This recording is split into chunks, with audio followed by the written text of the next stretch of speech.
Well, good morning, Peter.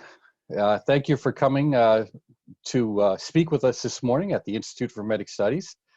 For those of you listening, we have Peter Mark Adams, author of the Game of Saturn, and also Mistai.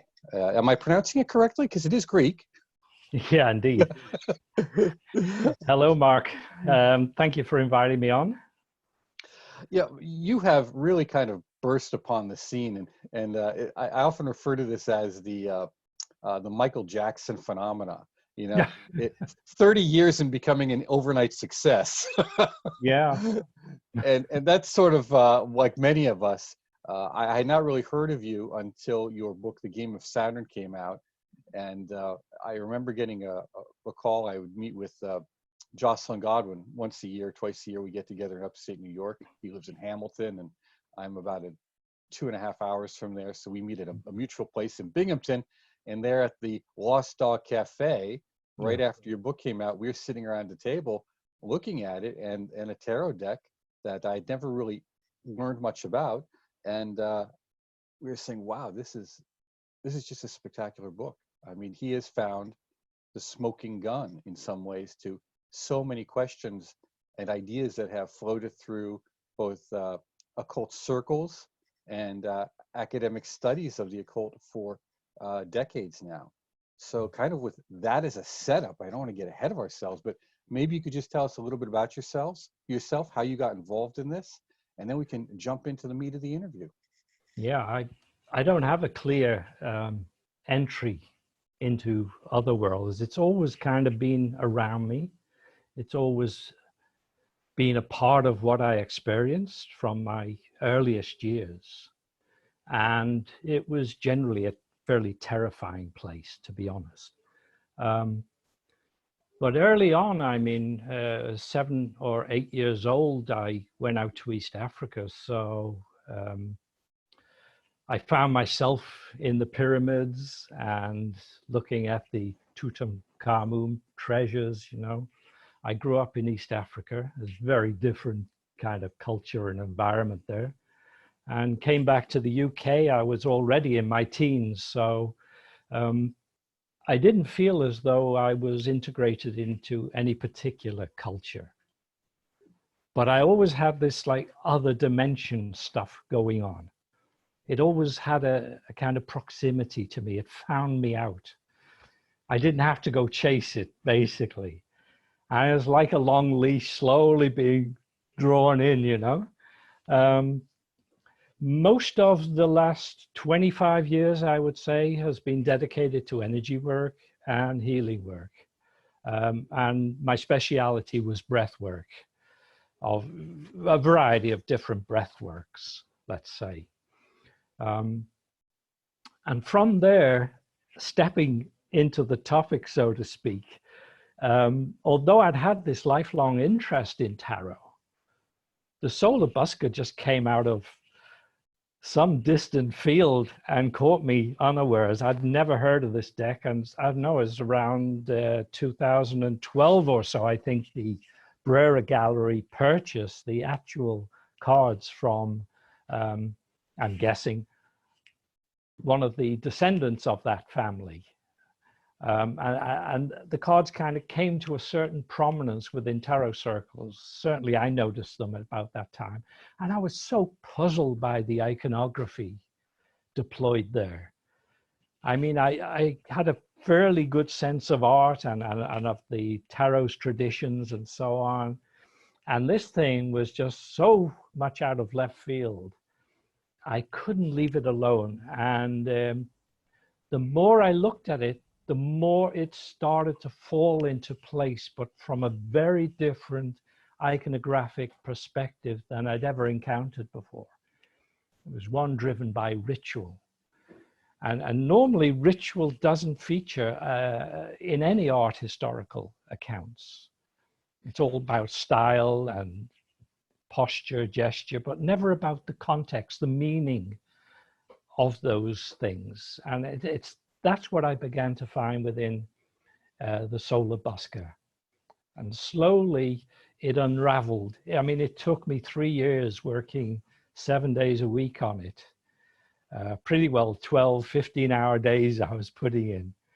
And slowly this thing began to make sense. And finally, I found the context that made sense of it, that this was the Renaissance culmination of a tradition of theurgical magic that stretched back beyond Plato.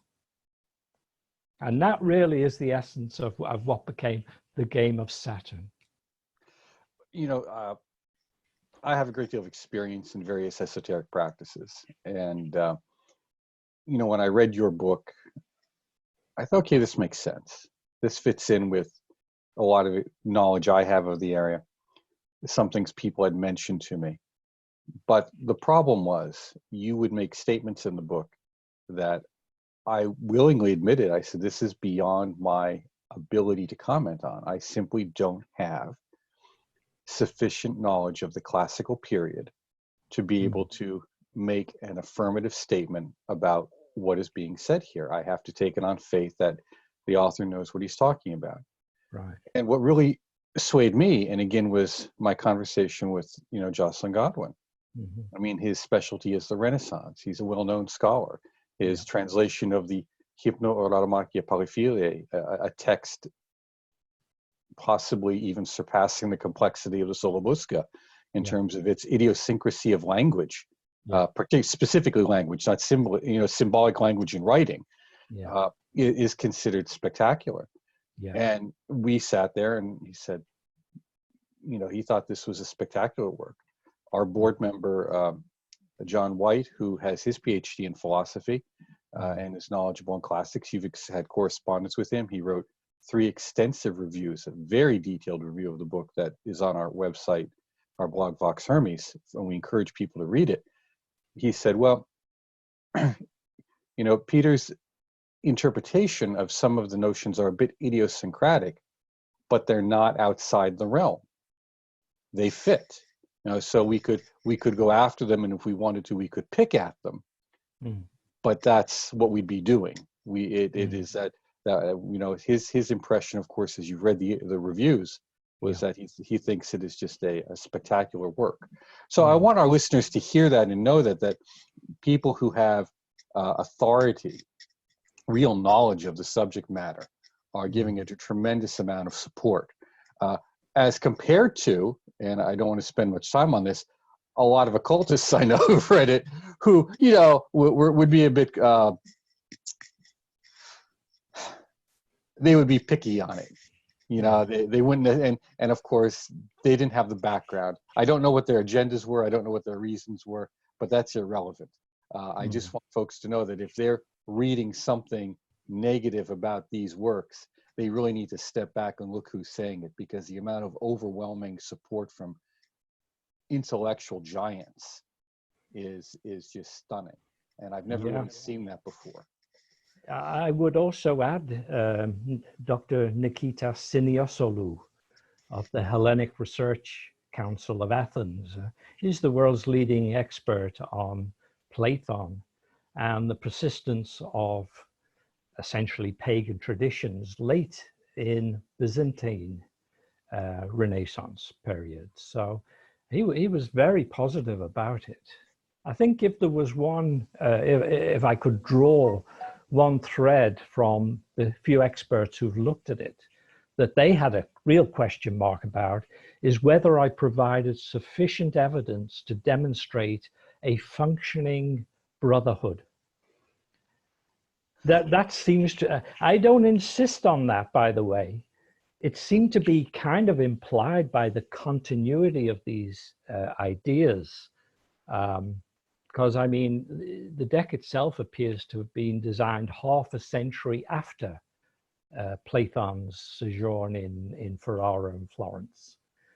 So the fact that it still embodies such a depth of metaphysics, cosmology, and detailed ritual know-how, you have to account for the presence of that in the Italian Renaissance, half a century after one of the most influential exponents of it was long dead. And I think that is the crux of the issue there. Although we can't point to a secret brotherhood, we have to account for the continuity of such a detailed body of Hellenistic ritual practice. And just to support that, I mean, I come at that from a very different perspective. In fact, I would say I come at it from the 180-degree angle, that of folk magic. Being in northeastern Pennsylvania, near central Pennsylvania, southeastern PA, there are long traditions of Germanic folk magic that have existed for centuries here, going back to Europe. Yeah. And that I could tell people stories. They say, look, you're not going to find this. This isn't written down. Yeah. You know, I can tell you there's continuity. I can tell you there's traditions and brotherhoods out there, and some of them you don't want to meet. Yeah. But to say that, you know, they don't exist because you haven't found them is foolish. It's the duck test. You know, you know, does it look like a duck? Walk like a duck. And when you're pouring resources into something, and I think that's the key thing, the amount of resources needed to establish that deck. Yeah. Stunning. It is, in terms of scholarship, materials, artwork, and the fact that it's survived in a near pristine state until now is absolutely amazing. You know, let's kind of jump in. I don't want to go over things you've done before, but I appreciate what you've said. You know, you talked about two distinct faces to this occult tradition. One, of course, is the outer symbolic and linguistic apparatus. The second is the inner or direct, and as we described it, the unmediated encounter with the other life streams and the transformational knowledge or gnosis that arises from that experience. And then how does this then shape this immersion in the symbolic and linguistic apparatus? How does this occultism shape the self-perception of those involved in it? Yeah, it's probably, again, twin aspect there, the self-perception and self-presentation, how people, so to speak, position themselves in society in relation to the A, knowledge, and B, direct contact with stuff which is essentially beyond the realm of consensual knowledge. And it seems to me that this is because most of the artifacts that we have, that we can look at these traditions with, are products of functioning elites at different periods of history. Their self-presentation and their self-perception are, in a sense, embodied within the artifacts themselves. And I think there's two works that I've dealt with. One, of course, is the Frescoes of the Villa of the Mysteries in Pompeii, which depicts the stages in a initiatic ritual into the mysteries of Dionysus. And of course, it's embedded within this elite Roman villa, you know, this massive 3,000–4,000 meter villa, almost certainly the property of a relative of Cornelius Sulla, the great general and dictator of Rome. The villa itself, the imagery appears to embody a Greek ritual, which we know was always conducted in an extremely self-effacing way. People were limited in the amount of money they could spend on plain white clothes. And, you know, women could not even braid their hair. They just had to. So there was a kind of leveling that characterized the conduct of the Greek mysteries in their native execution, let's say. They're almost plumbing. Yeah, but here in the Villa of the Mysteries, we see these elite Roman women enacting the same rites with the most incredible complex hairdos, bearing gold, the richest purple and saffron robes.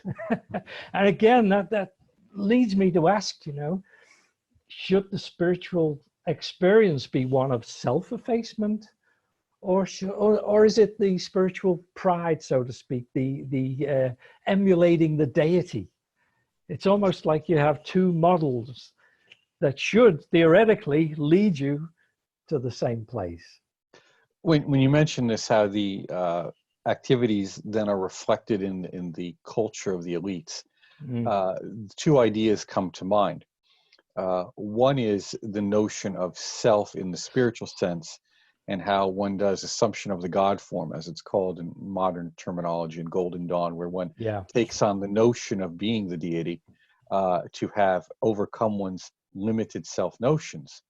But on the other hand, we also see an expression of that within Tibetan culture, within the Vajrayana, which was most people don't really understand. Tibetan culture was the most hierarchical of all of these Central Asian hierarchical cultures.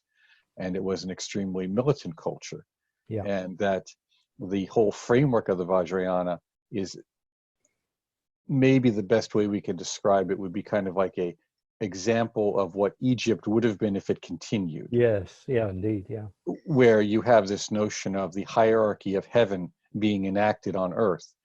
And within that framework, the entire social structure, from what they wore to how they acted, was both reflected in the Vajrayana practices, but also then the Vajrayana practices were reflected in this, so that the magical worldview, as we would have called it, permeated all aspects of society. Yes, indeed, yeah. Can we, so go ahead. No, go on. I was just going to say, can we see that? Do we more or less see that in the Solabusca and in the Renaissance period as well? I think the depiction of the elite in the Solabusca is of a different order than we see in the Villa of the Mysteries. Villa of Mysteries has more of a depiction of how those people would have dressed. The Solabusca tells us how they thought. Okay, there's like the two works of art highlight two different aspects of elite engagement with spiritual practice. So if we look at the Solabusca, what we see there, I believe, are three key themes that illustrate this elite perception of its role in the spiritual life. And one is the process of immortalization. So that the practice of theurgy, the in a sense possession by a deity, was thought of as an act of immortalization within the Hellenistic tradition. The second element embedded in the Solabusca is the idea of the creation of a homunculus, of an artificial life for whatever purpose. And the fact that they thought that that was within their power is an interesting illustration on how they were thinking about material reality. But the third one is by far the most interesting and most shocking one. It's the idea that they could navigate the soul through a sequence of lives to actually control the process of metempsychosis or reincarnation, to ensure almost unlimited occupation of positions of power and wealth, and possibly even within the same family lines. And I think these three themes are illustrated in the Solabusca, and they give the most interesting insight into how the Renaissance elite thought about their position on this planet. Let me just point out for the listeners, you know, many people know I was good friends with Joseph Leszewski, who is the only person I'm aware of who had actually done work on the homunculus. And he wrote about it in his book, Israel Regardie and the Philosopher's Stone, because he was a student of both Regardie and Frater Albertus. So that notion of homunculus, of generating life, which we hear talked about by Paracelsus and others, was something taken seriously. It wasn't just, as we hear often, this notion of a kind of archetypal idea that these are intelligences. And this then goes into the notion of possession, which you've talked about. They view these deities as truly intelligences and forces of a extreme nature that could influence physical reality as well as psychic reality, and that they were seeking to become part of their entourage, part of their retinue in some way. And we would call that in modern terms the egregore. They were seeking to become a part of that clan, that family. And just to final point, and please feel free to comment on these when I'm done, that notion of reincarnation, of planning your next life, is well known within Indo-Tibetan and Chinese practices. It is not a secret. But even within folk practices that I'm familiar with, which would have come out of Central Europe, the idea that you can predict or direct your next incarnation was well known, and even my grandmother would talk about that. Right. This is what I will be in my next life, and it wasn't Yeah, like an right. idea. This is what I'm going to do, Yeah. and that's it. Yeah. It's a done deal. They view it. It needs to be understood, just as they view it, and it is viewed as no different than planning out your next week. Mm. I think the difference then is not so much in the worldview as in its relation to actual political wealth and power. The knowledge that the uses of those things influenced the fate of nations. And I think on that scale, few of us actually can conceive of a spiritual life that would exist in parallel with that much intrigue, that much warfare, that much oppression and extraction of taxes. I mean, it seems to be as far from a spiritual life as you can imagine. And yet it appears that is the way they framed their spiritual life. Well, then we have to redefine spirituality in that sense. Maybe because we tend to think of it in very, as I like to say, middle class Protestant terms. Mm.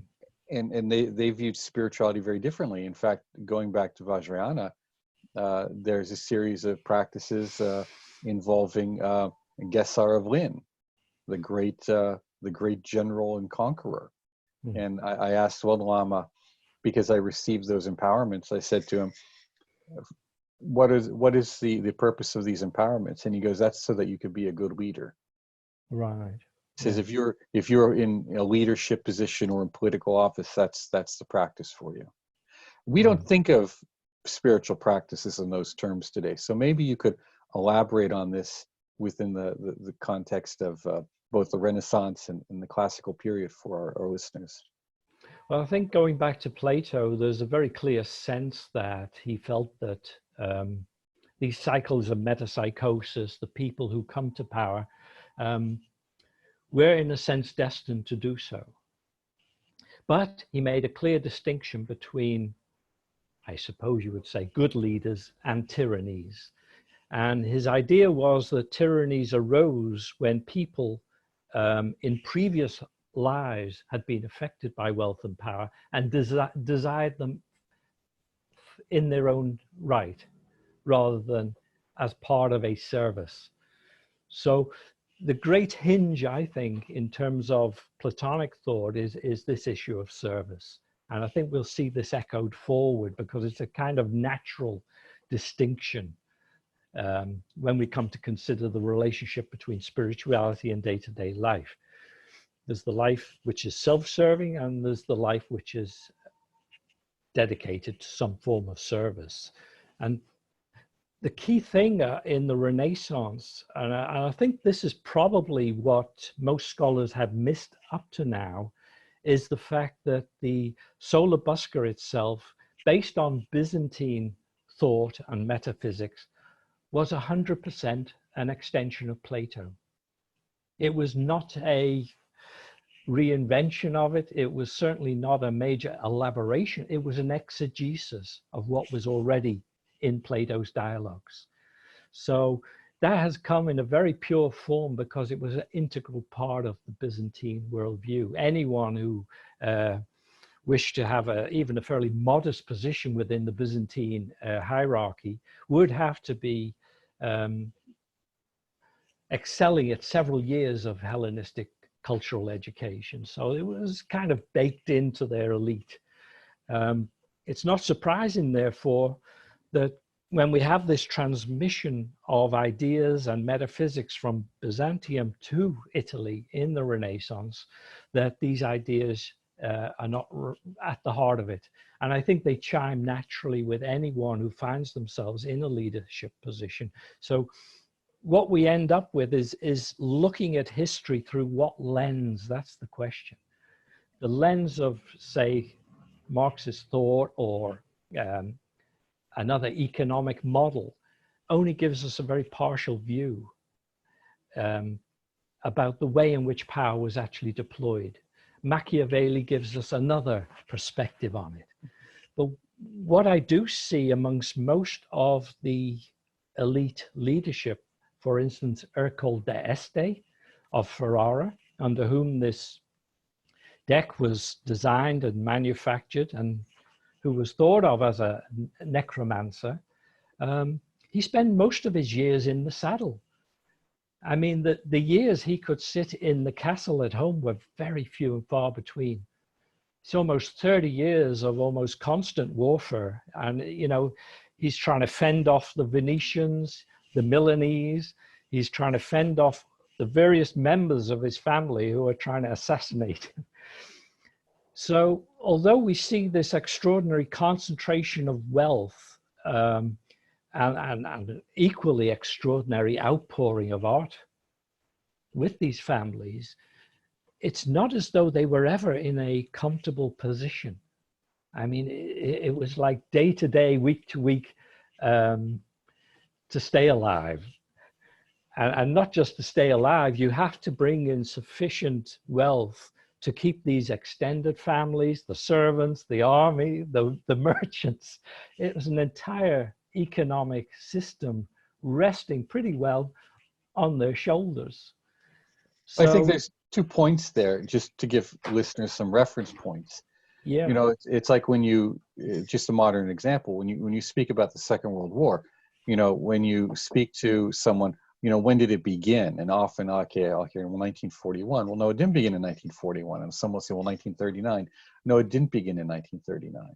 And if you look at the Second World War only in the context of the military engagement, you miss the whole socioeconomic force. If you look at only in terms of Nazis bad, then you ignore the whole process that occurred between 1919 and 1929, 1932 that allowed National Socialism to come to power in Europe. And why? Because it was a reaction to what was going on around it and within it in terms of the Bolshevik Revolution, the economic collapse, the whole social structure. So to look at it only in military terms is to miss really all the lessons that war has to offer. But within that same context, if we look only at military actions, we tend to stop. I remember once reading a list of what it costs to field an army, what you needed to do to feed an army for a day during the Napoleonic period. And it's staggering. It's staggering. Yeah. So the notion of spirituality that I or you can do as a householder is extremely idealistic and elevated compared to what leaders can do. So maybe, if possible, could you kind of talk about that? Maybe what does that mean in terms of our expectations on leadership historically, and how we view, and maybe even a little bit today, that kind of disconnect between that spirituality, that force on that level? And maybe I'll say a few things that I've heard from different folks over the years when you're done, if it fits. Yeah. My sense is that we have enormous distortion when we look at history, as you say. We tend to judge the Renaissance and earlier periods in terms of the residual artworks, and then compare that with, let's say, the state of the peasantry. And it looks like it's cries out for judgment against the elite.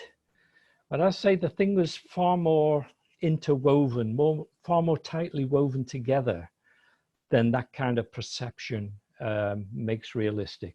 So what I was trying to indicate with someone like Ercole d'Este is that his life was almost entirely 24/7 engaged in service.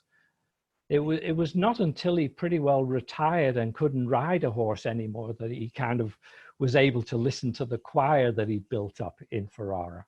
As I say, otherwise he was on campaign almost permanently. So the element of service is enormous in this context. And I guess looking further back to the Roman elite, we also have a distortion in terms of the residual culture and the distortion in wealth and of course slavery that society had within it. So it's easy to dismiss all of this, and perhaps a little shallow to do so. I don't believe that at their heart people themselves have changed that much. They are pretty well driven by the same forces that we are. So I don't except for a few, let's say, psychopathic individuals, that most of history is driven by people struggling to cope with events and circumstances that are pretty well outside of their immediate control.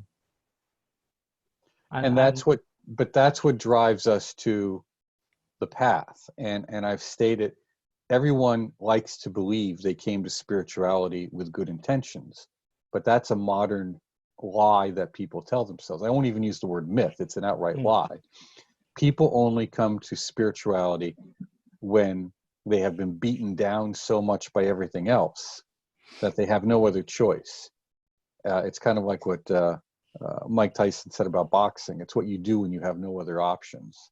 And that said, when you look at magic, and particularly in the Renaissance, it is not mysticism. It is not psychological self-realization like in modern schools. It's about power. How do I get power? How do I direct it? How do I achieve my goals? Whether that's folk magic or whether that's the high magic of the Italian families, of the whatever elite families we're dealing with. Yeah, indeed. So that notion of power to survive crosses all the socioeconomic spectrum. Yes, indeed. Yeah, yeah. So all that an individual can do in that context is to serve the largest group that they feel responsible for. And I think that's true today. I believe so. And in fact, there's a Taoist teacher who I have a great deal of respect for in his writings. He points that out, that we can talk about universal love all we want, but the reality is we have to take care of ourselves and our family, our clan, if you will, our extended family, whatever that is, and do the best for those who are within our immediate reach. Now, maybe we could take that and bring that back to the ritual aspects of the Solobusca, because the notion was to, I don't want to say make a deal with the devil, but make a deal with the demiurge. Somehow get into that. Okay, I think Gnosticism has done, which was essentially a Christian phenomenon, has done much to darken the image that we have of this mythology. The essence of this mythology goes back to Hesiod's Theogony, something like 8th century BCE, in which the Olympian gods come along and replace the gods who were there before, which happened to be Kronos and the Titan or Titanic deities, okay? And then they are like dispatched to the underworld, and they have like rule over the material plane and the underworld. So this was the setup in terms of classical mythology. Now, roll that forward, and what we have with Platon is a reversion to that model, not to the Gnostic Christianity, good, evil, black, white type characterization that like came in the 1st or 2nd century BCE and 1st or 2nd century CE, that pivotal period. He bypasses all of that. He just goes straight back to the Hellenistic source. And okay, so now he's faced with a practical task as an advisor to the emperor and the emperor's son. His advice is that they have to tap in to the most powerful sources of energy that they have available to them. Why? Because the Byzantine Empire is about to collapse. The Hellenistic tradition is resting on their shoulders, and they have to do something. So when he looks at the mythology, it's clear that the celestial gods are too remote for practical magical work.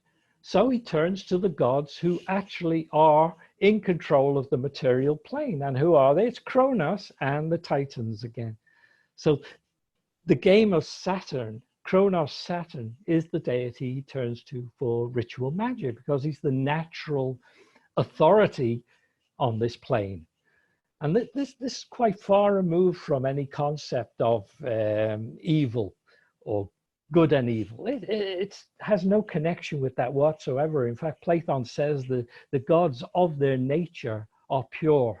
They're absolute forces in their own right. I think the unfortunate connotations have arisen because Saturn is, or Kronos is known for eating his children. And therefore this has this like association with the African deity Ammon, and known as Moloch, and the sacrifice of children. So, but that's kind of a side story. It's not really relevant to what they were attempting to do in Byzantium and then in Renaissance Italy. So I hope that positions things a little better. Well, it's very important because we still experience a notion of spirituality in terms of right and wrong, good and evil. Yeah. And when you enter into different practices, particularly tantric practices, whether they be Indian, Tibetan, yeah, Chinese or other, this notion of good and evil disappears. It disintegrates. And one is left with what is the energy of the moment. And you even hear the famous, and I just give these to bring our listeners up to speed to know that these are not unusual ideas. Like the great Dzogchen teacher Namkhai Norbu would repeatedly say, to be in the moment and to recognize the energies in the moment to tell you what to do. That this is what we mean when we say getting beyond this notion of good and evil and prescribed performance and action. That in the moment, things which one must do may not appear to be good, but the outcomes can be because, well, it depends on your perspective. And these folks had an empire to run. They had families to keep together, cities to keep together, countries to keep together. What is good and evil at that point? It's very relative. And that's a terribly disturbing thought, I believe. Yeah, I think it flies in the face of most people's need to have goodies and baddies. It's a far richer, more complicated texture, but I think it's closer to the reality, surely. Well, that would fit in with the Hermetic notion. We hear often, as above, so below, as below, so above, to accomplish the work of the one thing. And we keep looking at the world around us.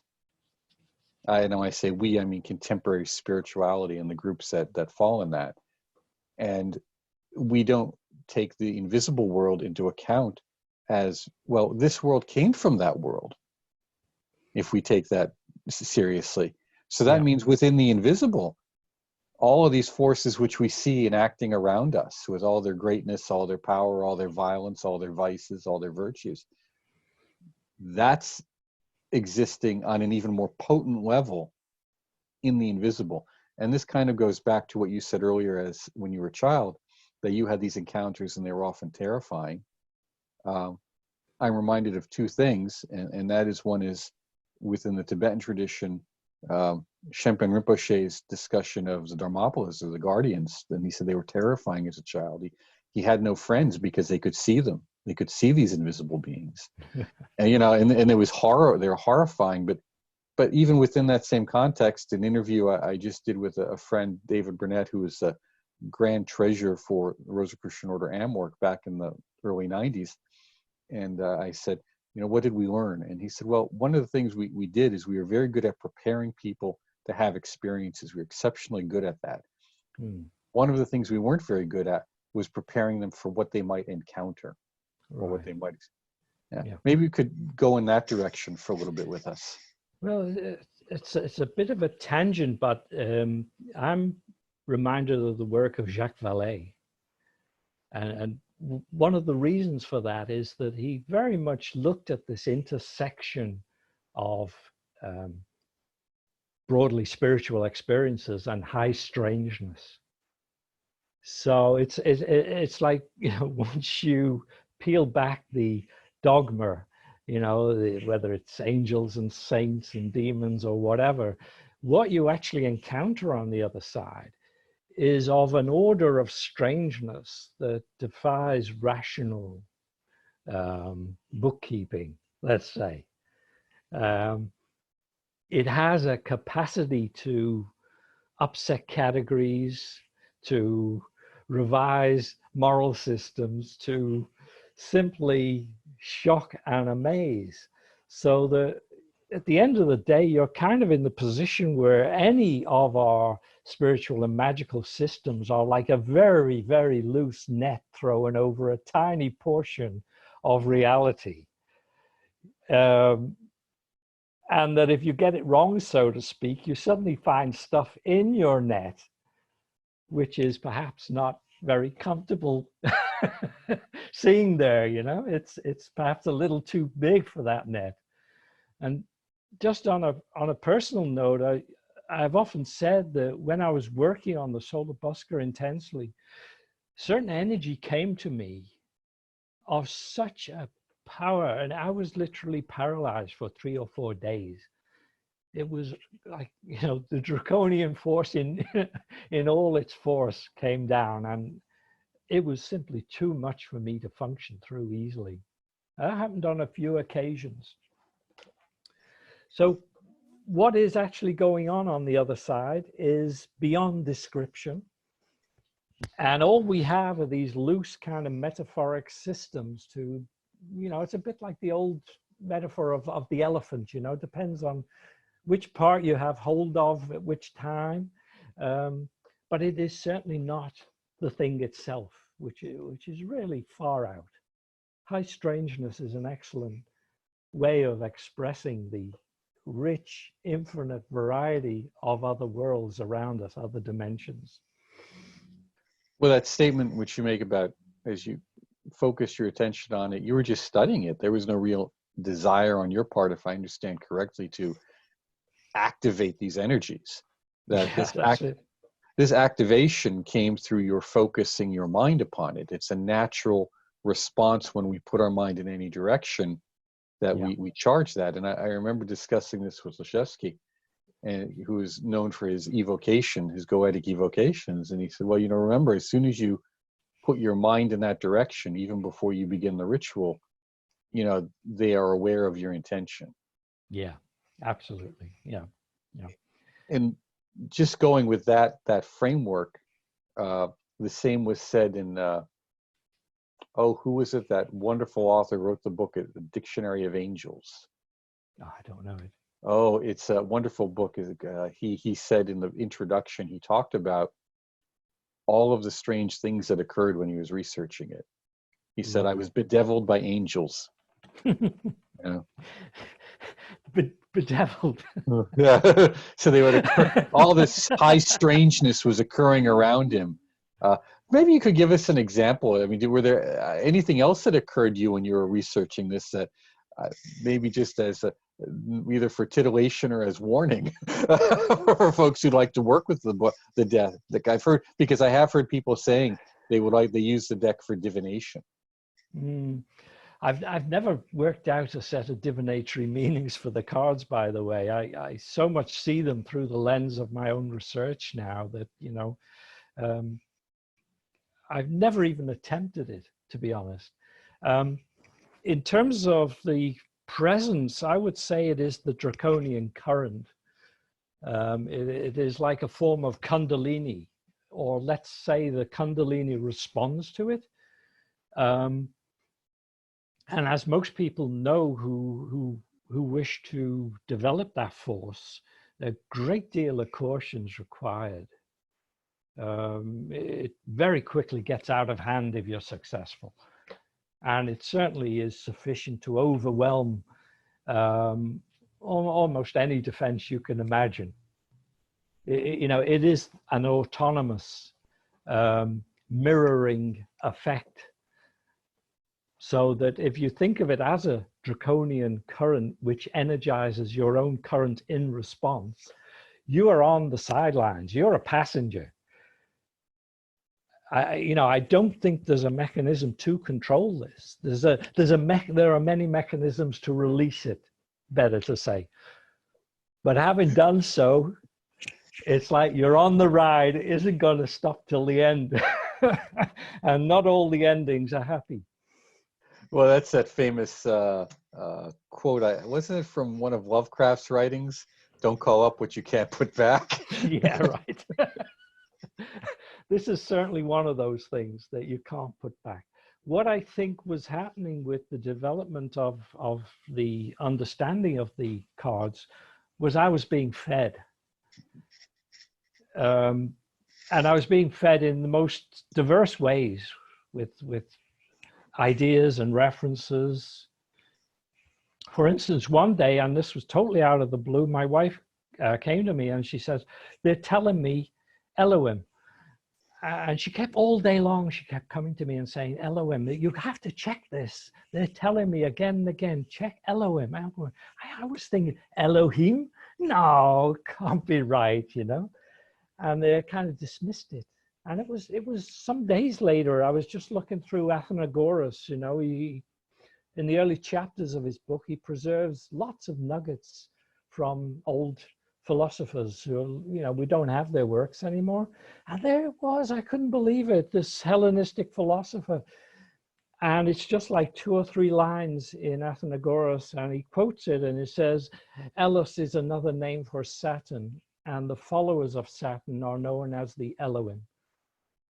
So that is so specific, so extraordinary that she should have received that independently, and then I independently verified it.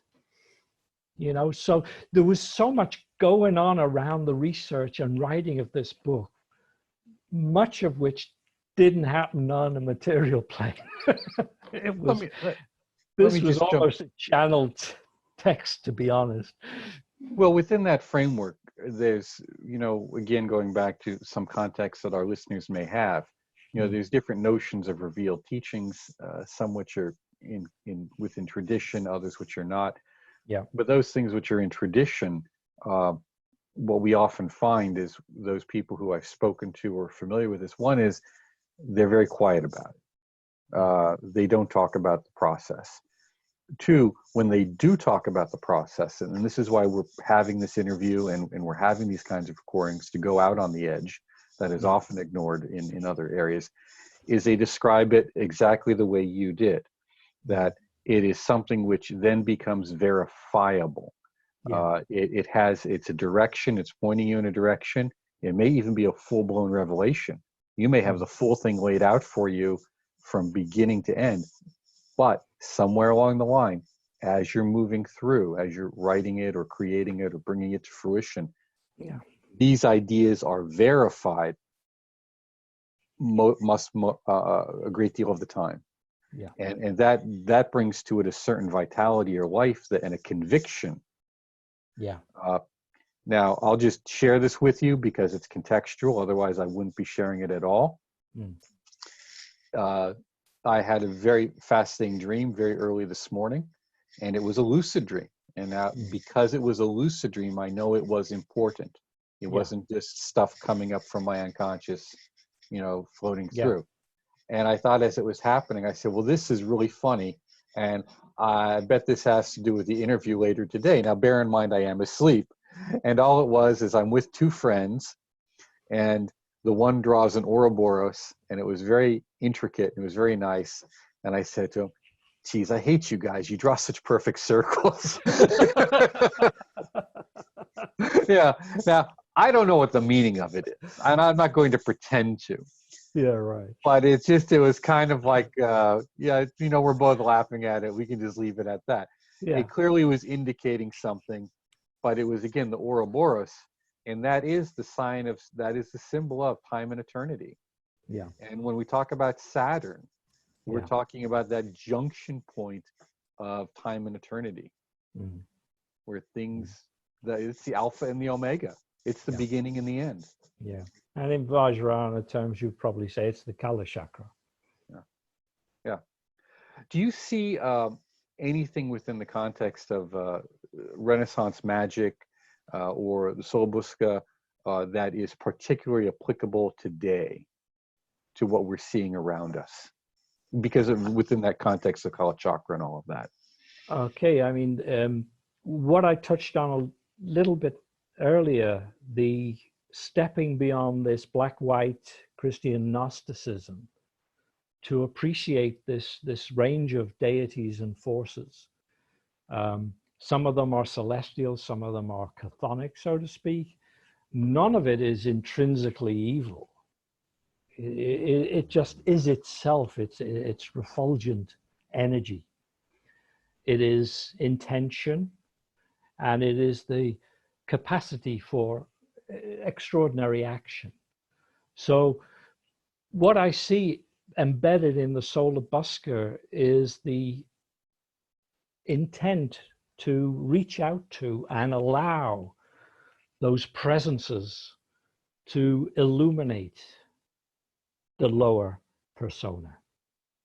And for me, that is like the cream or the icing on the top of Western esotericism that's been so much missing in our perspective of the history of Western esotericism. It is the Vajrayana of the West. Maybe just for listeners, you could elaborate a little on that. I know what you mean, but I don't want to put words in your mouth. I want to say that stepping beyond the Christian dichotomy between good and evil, we are capable of appreciating a set of beings, let's call them, who are neither good nor evil. They're just refulgent in their energy, in their presence, in their being, and that they offer a pathway to enlightenment. Now, the way those beings, those centers of energy are visualized, you can take a Hellenistic, for instance, framework. That's the egregore. It's the way in which for centuries people have visualized.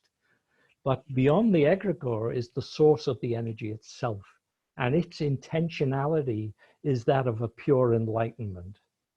So in touching these beings, whether it's Hecate or Jupiter, whether it's Saturn, Kronos, or Dionysus, the result is going to be an influx of energy that will illuminate the lower vehicle and essentially give us a taste of God consciousness that forever moves the persona to the side. It will never be the same again. It will create a space. And that space is where we begin to grasp our own continuity from life to life, because we have a direct taste of that. And with that, the fear of death is greatly mitigated. And it was always said of the mysteries that this was one of the great boons of undergoing initiation as Eleusis or any of the other great rites. So this is the process, I believe, that lies at the core of the Solobusca. But it's framed in a tradition which is entirely Western, which we can trace back to the mystery traditions through Plato, through Byzantium, and now into the Renaissance. So to again, trying to contextualize it, we could almost look at these as the equivalent of wrathful deities. Yeah. Yeah. And as it said, the enlightened beings are all equal in the sense that they are enlightened and that you can get anything you want from them. The problem is that they're specialized. And I often say to folks, you know, you can get healing from any deity you like, but how that's going to happen and the quality of it is going to be different. So if you go to Jupiter, you're going to different quality of healing. If you go to Mars, you're going to get, they'll all heal you, but in very different ways. Yeah. And indeed, if you go to Kronos, Saturn, you get a very draconian, direct fingers in the socket charge, which is not evil at all. It's just difficult to tolerate. That's all. I said to someone the other day, one of the problems is that we look at our practices and you invoke an angel, we'll say. You call upon an angel. You call upon God. I said, and it comes and it helps you and it treats you like a child. Yeah. That you're a child. So it looks out for your best interests. Mm-hmm. So you may not always get what you want, or you may get it a different way. There may be times, but because of its broader perception or perspective, which is why you're going to it anyhow. If you could do it on your own, you wouldn't need to do that. Yeah. So you are treated almost like a child, so that what happens to you happens in a manner that is as disruptive, as smooth as possible. Yeah. It's smooth and unassuming as possible. It just naturally happens. Yeah. You go to a demon and you call it up, and you have to go through this long contractual obligation because it assumes you're an adult. Yes. That you've considered all the implications and possibilities, and that okay, boom. And then your life falls to crap. because you did. I think your life falls to crap anyway, generally, whenever you touch any of these forces, because there's a certain cleansing which has to take place. Well, I think we should talk about that. I've talked about the notion of purification in Kabbalah for health and wellness, and people were horrified about it. And I said, well, you can't put new wine in old wineskins. I said, all these energies move in and through us. Yeah. And absolutely. if you don't clean yourself out psychologically and physically, but mostly psychologically, I said, only terrible things can happen to you. It's like throwing gasoline on the fire that is your life. Let's just throw more gas on it. Yeah, absolutely. And we see this again and again with the healing process, energy healing processes. There's always a difficult transformation has to take place because the stuff you're carrying, which you shouldn't be carrying, and it's getting in your way. So it has to be discarded. And it's never comfortable, but it's always good. Well, it's not a good friend of mine who I hope to have an interview with, Brian Osborne. He's done a lot with Taoism and about 30 years or more, and also some shamanic stuff quite a bit. And he would say, his teachers would always say okay, only call me if nothing happens. Because you have to get it out, whether the toxicity, the disease. Absolutely. So we're looking at these powerful forces, again, these great powerful forces in and through the deck, and people meditating on it. Do you see that how do you look then upon this work, knowing that from your own experience, it created this phenomena in your life, and now people are out buying as many copies of the deck as they can and reading the book? What kind of, I don't know, do you have any words of warning for them or anything, or wisdom on that end? I mean, I'm amazed that, what started out as a very modest research, I was just looking at the cards and I figured, well, I might write an essay or two. And it turned into this massive project. And then it found a publisher who did more than justice to the imagery. They'd done a beautiful job with it. And, when I first saw the book, I mean, I couldn't identify it as my book. It just seemed to have taken on a life of its own, and I just let go. I don't really think about it much, and that's strange because I see it has apparently impacted a lot of people. It put a few missing pieces in our view of the Western esoteric tradition in place. There were a few gaps there. And yet still seems strangely aloof to me. I still don't read the book again. I never really look at it. It's just flowing off. Well, and that's what happens with a lot of projects. Yeah. We do them, and then it's not as we don't leave them behind, but it's so much a part of us that we don't need to bring it up anymore. It's part of who are and what we do. I think as well, the success, it was published in 2017, so I probably finished work on it sometime 2016. Mm-hmm. So in the 4 years or so, I've finally begun to get a clarity about what the book was about. And that seems extraordinary since I wrote it. But there was like parts of that book It's there in black and white, but I hadn't really assimilated what I'd written. And that's a very strange feeling. It's like, you know, what was I doing? How come I didn't have that perspective? And yet I wrote that at the time. That's a really strange aspect of authoring this book. I don't feel like that about the Misty, for instance, which was written like in blazing speed, 6 months flat, and it was done. It was, you know, and I've got like a complete mental grasp of it. This Game of Saturn retained a strangeness for me for years, and still does to some extent. I think that, you know, it's interesting we're talking. It just, as you said that, it came to mind. It's interesting that we're having this conversation because the book I wrote, Between the Gates, Lucid Dreaming, Astral Projection, and the Body of Light in Western Esotericism, is essentially a practical guide about what we're talking about here. That is the continuity of consciousness and how that works. Yeah. And there's a lot of things that occurred around the writing of that and several other books that I'll save for another time. But it is that kind of thing that it is occurring, that even, you know, as we move through to get that book published, there's just so many obstacles came in the way, so much oddness that you know you're doing something important, but you don't know what. And only years later do you have a perspective on it. Yeah.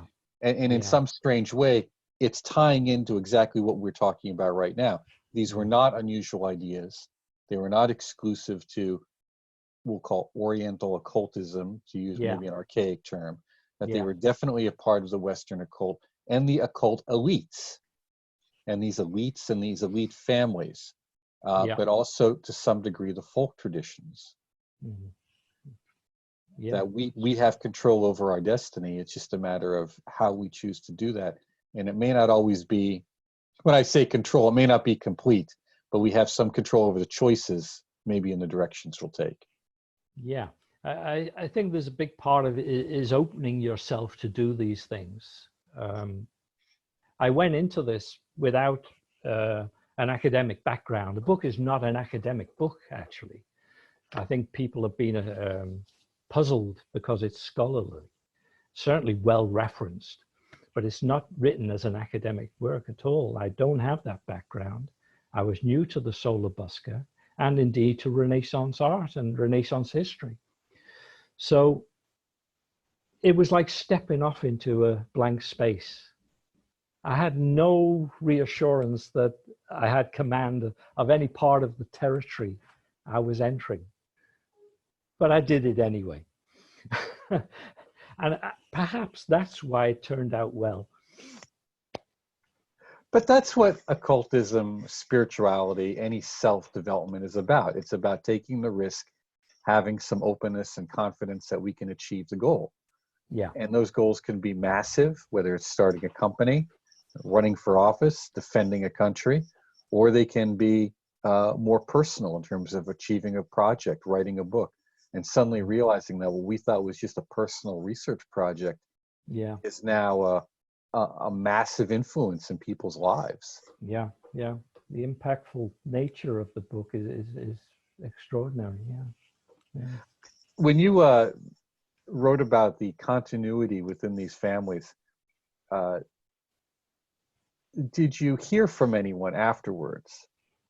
Maybe saying, oh, that was maybe some experience that we had, or that was a tradition in our family, or that was something that went on?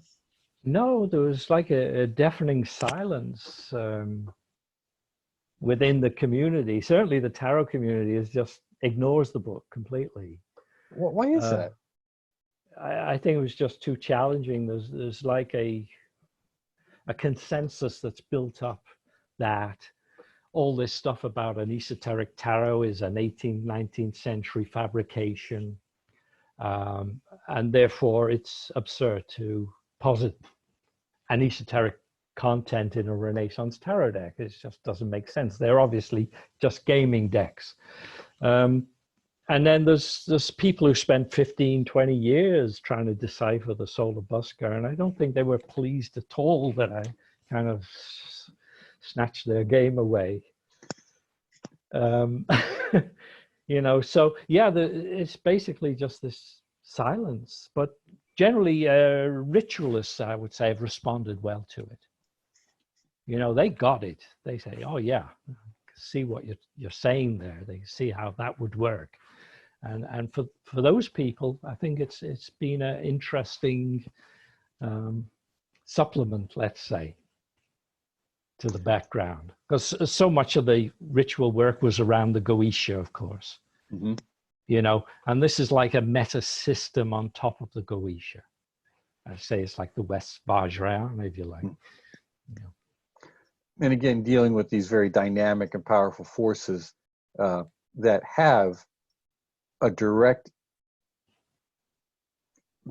do we want to even use the word impact or influence on the very structure of physical reality itself? I think maybe that's the frightening part, that these energies have a direct response to the physical world within and around us, and that we have people who were and still are dealing with them and working with them on some level. Yeah, I guess they are. I mean, it's not an evidence-driven thing, is it? In the modern world, it's so difficult to find real evidence of elite esoteric practice. I mean, you see like little bits of it in terms of artworks or certain statuary in capital cities, and there's the sense of something going on, but you can never really put your finger on it, and never at the level depicted in the Solar Busker, which is so specific in terms of its cosmological energies, its ritual practice, its metaphysics. It's a very concrete system, you know. To find evidence of that after the time of Marsilio Ficino, for instance, who did adopt theurgy, although he tried to make it acceptable to Christianity. But 16th century on, it's very difficult to find concrete evidence of these practices. I don't know if that's your experience as well. Well, it has been, and it ties into what you said earlier about how the Romans, of course, we know they had adopted the Greek gods, and they had adopted Greek dress, and this was kind of what we would call in modern terms an occulture, a culturization of the occult in a more public framework, a more visible form. And when we look at the modern world today, there's a great deal of occulture going on. That is fashionable to wear pentagrams, or fashionable to wear certain signs or talk about things. And that fashion statement, while in and of itself has very little juice behind it, on a wider spectrum, it is kind of a feeding trough to those energies behind it. Now, people would disagree with that. They say, no, it's just a fashion statement. And we say, no, everything has an energy behind it, and you connect to that, whether strongly or weakly. It's like in physics, a strong force or a weak force. It just, you may not know it. And then when we look at the broader culture, we hear a lot of conspiracy theory, of course, and strange things that may or may not be true. It's hard to say at times. But there is a little bit of fire behind the massive amount of smoke. And there is a little bit, when you meet people and talk to them, that for the most part, the people who run governments and businesses think differently than we do. They simply think differently. And how they think about themselves and how they think about their relationship to each other and to us, and then within that next framework to the universe at large, is the key thing that we need to understand. And there's an unwillingness. I find a strong unwillingness in people to accept the fact that on the international level, you have people who firmly know and understand the power of symbols, the power of suggestion, which these are all the fundamentals of occultism, okay? And it's utilized daily. Culiano spoke about it at length in his book, Eros and Magic in the Renaissance. And we even see, in, just for listeners, in 1980, a book came out called Images of Man, and it came out of Stanford Research Institute. the same folks who are involved in psychic research, the same Yeah. folks who are involved in UFOs and early internet. The book was written extensively saying that about the reality of passive telepathy. I think that's important, passive telepathy, and then goes on to say, if we don't need people to be in a room to decide or make a decision. Yeah. What we need is everyone having the same basic value structure. And if Mm. people have the same basic value structure, they will come to the same decisions as if they had agreed. That by definition is an egregore. That by definition is an occult operation. Yeah, you're right. Yeah, indeed. I can't add to that. Well, I was hoping you could.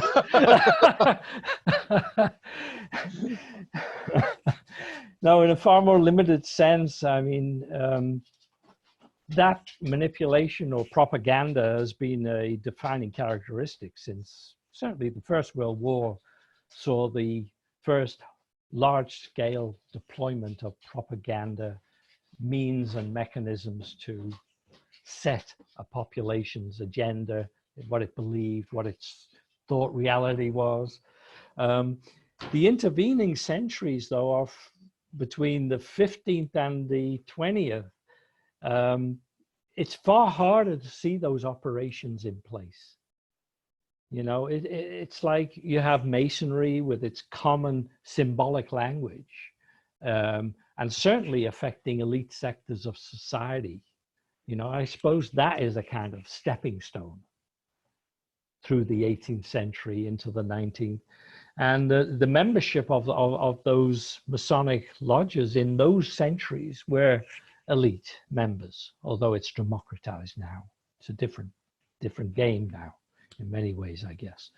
But the kind of stepping up to Lord Beaverbrook and the newspapers and the formation of national consciousness has really taken the, I find a great difficulty in seeing that as an extension of the occult. It's like, for me, that's a huge step, although what you're saying in essence is right. The outcome is very much what you would expect from a successful occult operation. Right. And again, there's the varying degrees of who does this serve, who benefits, and not to make people paranoid. I mean, there's just, we're not trying to do that. We're just saying that these forces and these ideas and act in ways that we don't always perceive, that for something to be a magical operation doesn't necessarily require that someone have robes. Yeah, right. Yeah.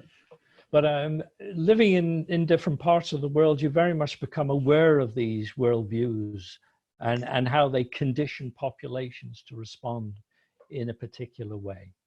You're very much aware of it, although I don't particularly want to go down this road. well, let's just step back into the initiation. Yeah. Initiation as a conditioning, a acculturation of the unconscious of the individual, that the individual's inner unconscious mind is conditioned and acculturated, if you will, to respond in particular ways to particular symbols and stimuli and experiences for particular outcomes. That's why it's training. Yeah. So I'm just thinking go on. Yeah. I was just thinking within the broader framework of the Renaissance elites and their cultural framing as a whole, in terms of education, is what I'm saying. Yeah. All of this was constantly present. There was no separation between the inner and the outer worlds for them.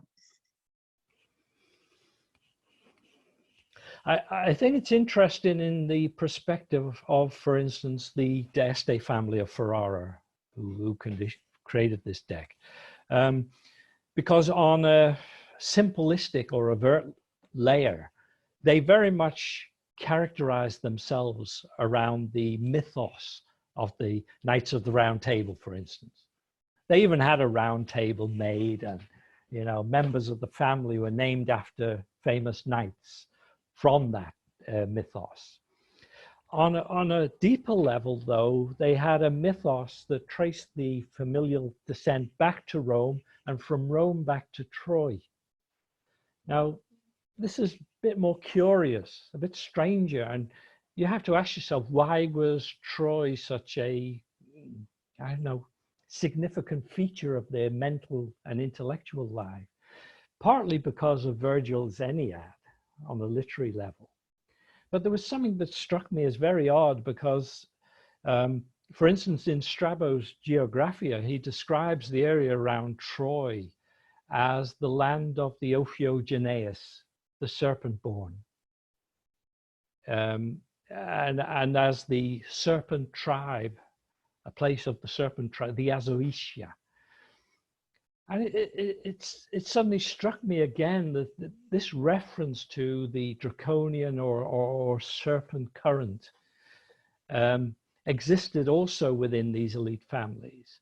Now, in the Pascal Chronicle, which is a Byzantine chronicle from the 7th or 8th century, that area is described as the place of inhabitation of Nimrod's descendants. And Nimrod features in one of the cards, but Nimrod was also one of the offspring of the fallen angels. Which are the Nephilim. The Nephilim, Yes. you know, and his successor, it was said, was Nebuchadnezzar, who's the next card in the sequence. So it's almost as though at some level, this Renaissance family saw themselves as part human and part demonic. May I just step in for a moment there? Yeah, sure. This is fascinating because I've had some discussions with a wonderful scholar and practitioner, wonderfully educated and a fellow in Slovenia. And he has been helping me understand Balkan magic and the role of the dragon in Balkan magic and Dragonborn. That the magician is a extension, is not only partially human, plays a tremendously influential role. And just throwing that out there, that geographically there's not a great deal of distance there between these. Yes, absolutely. And to have seen this as early as 7th, 8th century in the Pascal Chronicle, this association with Nimrod. And then in the Solar Buska, Nimrod appears with a tower struck by lightning. Now, that particular image doesn't occur in the Bible. In Genesis, the Tower of Babel is not struck by lightning. There's nothing like that. So they've gone to another source, a pagan source for this imagery. And that can only have been deliberate. And it is consonant with the fact that there is no Christian imagery whatsoever deployed in the Dex imagery. It's like on some level, their belief system about themselves, their metaphysical outlook, preceded Christianity. Look back to an antediluvian ancestry almost. We are a demonic species. We're not entirely human, it seems to say. Very curious. Well, this is fascinating because very few people can trace anything about their family back beyond 3 generations. Yeah. Even some of the most people who are proudest of their family lines can only go back 4 or 5. So we have this notion of royal blood, alchemical blood, the life is in the blood, this very real metaphysical or alchemical transformation that they believe is taking place within their bodies, within their genetic nature, if you will, that pushes forward generation after generation, century after century. Yeah. It's a very strange and eerie way of viewing oneself and one's genealogy. So, but it's not uncommon. It's not foreign to tantric beliefs at all. Well, also so many of the great dynasties of the world, you know, are kind of founded upon the dragon imagery, aren't they? You know, it's certainly true of Persia, certainly true of China. Great civilizations with enormous continuity almost seem to have had the same underlying metaphysics and belief system. Which then goes back to the notion of time and eternity, that of course chronos is time, so it is continuity. So if you want to have long continuity, whether for yourself, a long life for yourself, or for your lineage or your project, you've got to get good with Saturn. Yeah, right. It certainly brings up the Ouroboros you dreamt of this morning, doesn't it? Well, just as an aside, Joe, within Indian Tantra, there's some schools that say you should make an offering to Saturn daily. You should do a prayer to Saturn daily, because it decides the whole chart, whether we like to admit to it or not. It's the block or the go. It's the stop or the start.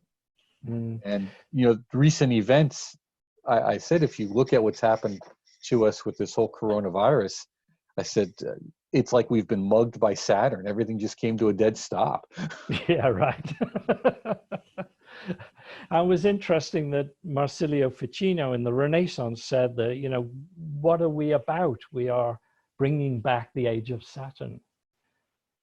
So this notion that a golden age can be resuscitated or returned to is part of this broader aeonic and genealogical discourse, which becomes very dense and difficult to understand. It's almost on a poetic level that it seems to exist. Could you go with that a little bit? The golden age is the age of Saturn. People who understand traditional esotericism would be familiar with that, but within the common culture, we look to the age of Aquarius. And Aquarius, of course, is ruled by Saturn. We look at it in terms of very utopian and idealistic terms. Yeah. How does that mesh with what you're saying, with what the classics were saying? Because the golden age was an age of perfection, and there was no suffering. Everything was supplied, as much as you could possibly need or want. It was an age of complete satiation in that sense: peace, beauty, plenty. And so every age after that is more or less a degradation, a falling away. So I found it extraordinary that Ficino was seeing the future and the work that he was doing with theurgy as somehow a step towards the recovery of that golden age, the age of Saturn, as though it was a future age as well. And I wonder in what sense he understood that. He obviously believed it. He understood it in some way, but on what level exactly isn't clear to me even now. That's interesting that you bring that up, because there are two schools of thought. One that says, we're in the Kali Yuga. Kali Yuga, we're going to reach the apex of it soon, or is it the apex? Which would it be? There's no winning there. You reach the bottom or you reach the top, it's still terrible, right? There's no winning on that one. And that, of course, from there, things will get better. There's, of course, Elaine Danilou, who looks at the rites of Dionysius and Tantra, Indian Tantra, and sees a strong commonality between them, even exchange of ideas through the Silk Road. Yeah. But with that said, you see some modern authors, one who was Donald Tyson, who wrote a popular book on Enochian magic that was just thrashed terribly, saying how Enochian magic was meant to initiate or bring in the apocalypse. And a lot of writers 20 years ago when he wrote that just raked him over the coals. But more recently, a book called, see if I get the John Dee and the Angels, I believe it's called. The author there stated the exact same thing and was kind of given a free pass on it. So I don't know what had changed. Maybe it was just the style of writing. But that idea that our magical operations can somehow usher in these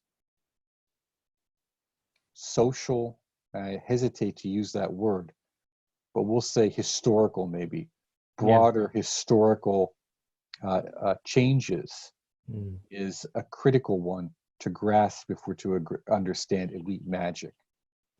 Yeah, that's an interesting point of view. Yeah, yeah. I can't add anything to that,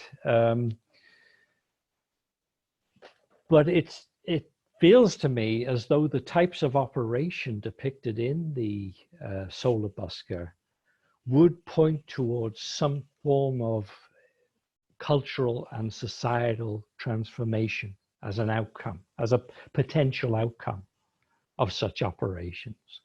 I mean, for the routine running of the state, it's not necessary to invoke the force of Saturn Kronos. It's disproportionate. And goodness knows these guys employed enough hard men to do their dirty work for them. But the fact that the ritual process is hinging upon this invocation strikes me as strange and disproportionate. It seems to me beyond the call of any possible civic or military or political outcome that they may be trying to achieve. And so what place does it have? Why would you undertake such an operation if it was not to force a broader societal or cultural change? It certainly seems the direction in which that's pointing. I'm just brought back to that notion of what you said earlier, these men involved in service, a service that we don't think of because of the extreme violence associated with it. Yeah. You know, essentially they do the violence for us in many ways. I remember Jean Dubuis, the French alchemist, saying once, half jokingly, be very careful about wishing to be in charge of a country because you may just get your wish. And that this idea that we can reshape a society in our image, we see that a lot now within the New Age movement. And I don't know how far it goes, what kind of real impact it has. It seems to have some partial impact and then disintegrates. But this notion that we're going to do magic for or against candidates, we're going to do magic to create, world peace or something. That notion is constantly with us. Yeah. It's not new. Mm-hmm. It does have a sense of continuity, but it doesn't have the same force. It doesn't have the same impact of what you're talking about in terms of these families. That they're a focal point of such intensity and such concentration that seems to be the difference. Yeah, and that's kind of reflected in their subsequent histories. The Este of Italy were a cadet branch of the Central European Este. Another of their branch was the Hanoverian monarchs. So this is, George the First, Second, Third, it's all around the American War of Independence. Another Este, Maria of Modena, was Queen of England at one point. This extraordinary kind of rhizomatic spread of roots and connections spanning centuries, it's like the plant gives forth all of this. And not necessarily that it's self-conscious about itself. It's self-conscious about its purposiveness, if you see what I mean. It seems to be moving forward in a direction and transforming. Okay. There's an utter conviction, unquestionable utter conviction on the part of their purpose or being. We have an unstable notice on the internet. Our internet. Did you hear what I said? We had I had a notice on I my just side. saw that. I don't know. Yeah, I saw that. Yeah. I don't know where we're at with the internet right now. Well, these folks are utterly. Is it? Are you good? I'm good. But that's Yeah, but that seems to be I'm what hearing makes them you. such successful magicians. They were so utterly convinced. There was unequivocal conviction of their purpose. Yes, I agree with that. Yeah, yeah. It's the condition of any lasting outcome. Absolutely. You may not know the broader context of it, but the part that influences or affects you, you're totally focused on, and you deliver of that. That's enough. Well, that's like NLP in a We have a nutshell. delay, I think, Mark. A little bit. Another magic system. Well, maybe. Yeah. But what I'll ask is a final question. What do you see the consequences of all of this? What are the implications for everything? And then you can just chat.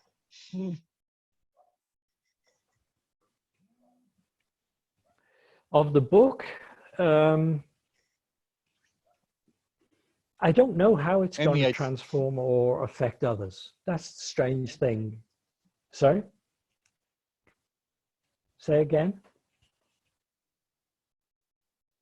no, Oh, of the ideas as well. What do you see the implications of just the ideas?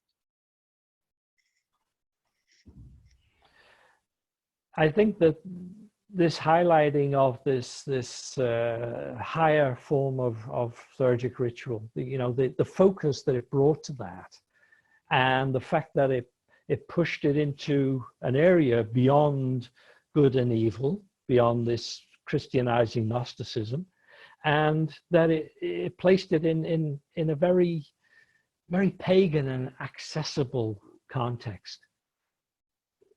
That anyone with access to the Hellenistic tradition of mythology would be able to work this system. I like that a lot.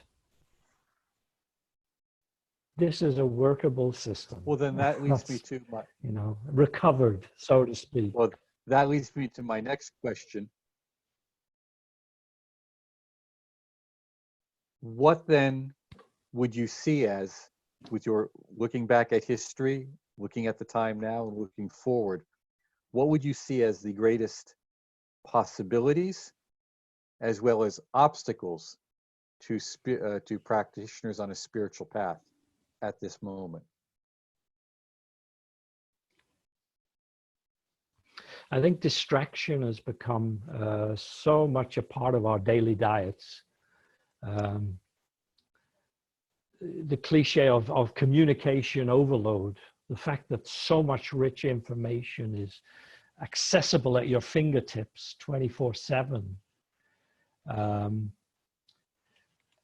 When it's overlaid with the amount of programming and entertainment that comes through the same digital channels, it's tended to negate or nullify essential inner time. And this works on a couple of levels. Like for children, you have kids who are totally digital focused, and that, I think that's terrible. I think for adults as well, it's diminished who we are, who we can be, in a very fundamental sense. And people need to reverse that. People just need to take responsibility to reverse that tendency. They need to shut off these channels routinely. They need to diet. They need a digital diet. It needs to be restricted to certain hours. And people need to look at the content of what they're digesting far more closely, especially when it comes to entertainment. So that's the thing I would most like to see. I think would have the biggest impact on the future, to take the richness that's available through digital media and discard everything else so that you have time to assimilate it and then produce action in accordance with that digestion. Well, that's the force of Jupiter. That's the beauty of richness of Jupiter, is that we can have access to so many wonderful things. and we can do it in a manner where Yep. we digest it and produce, or where we become the vice of Jupiter is excess. It's too much. Absolutely. Um, Yeah. but we've been mugged by Saturn. So Saturn is forcing us to reevaluate our lives, whether we like it or not. Yeah, it seems like a process is underway like that. Yeah, absolutely. Yeah. Well, this has been wonderful having you here. If there's anything else that we haven't covered, I guess maybe now's the time. Otherwise, just thank you so much for taking time out of your busy schedule and going over these wonderful points with us. I appreciate it. That's all. Nice to see you and talk to you, Mark, finally. Thank you so much.